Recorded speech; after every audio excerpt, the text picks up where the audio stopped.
আম নিবেন নাকি? আম মিষ্টি মিষ্টি সুস্বাদু আম, মাত্র 10 টাকায়। আম নিবেন নাকি? আম মিষ্টি মিষ্টি সুস্বাদু আম। একদা একটি গ্রামে একটি বাঘ বাস করত। বাঘটির একটি বিশাল আমের গাছ ছিল। সে প্রতিদিন সেখান থেকে কিছু কিছু করে আম পেড়ে নিয়ে বাজারে বিক্রি করতে যেত। বাঘটি নিজেকে চালাক মনে করত, কারণ বাঘটি গ্রামের বাকি পশুদের বোকা বানাতো।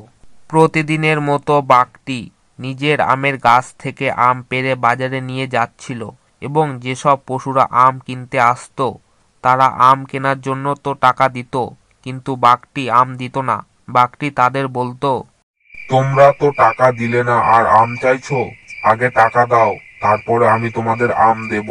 এ কথা শুনে পশুরা রেগে যেত, কিন্তু গ্রামে এর থেকে সুস্বাদু আম আর কারো ছিল না।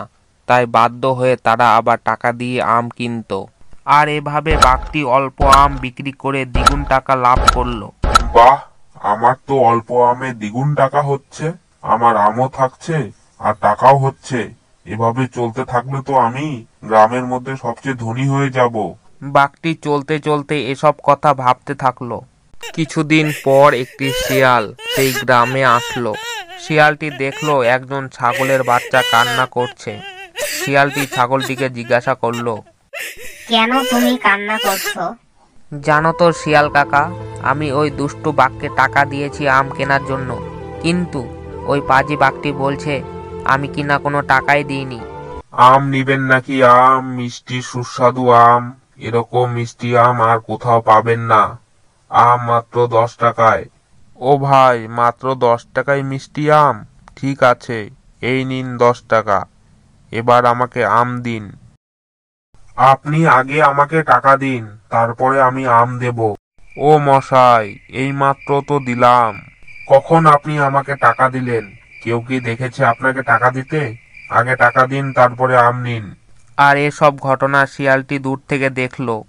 এরপরে শিয়ালটি ছাগলটির সাথে একটু বুদ্ধি বের করলো আমগুলি চুরি করার। বাঘ কাকা, আমাকে একটি আম দিন না।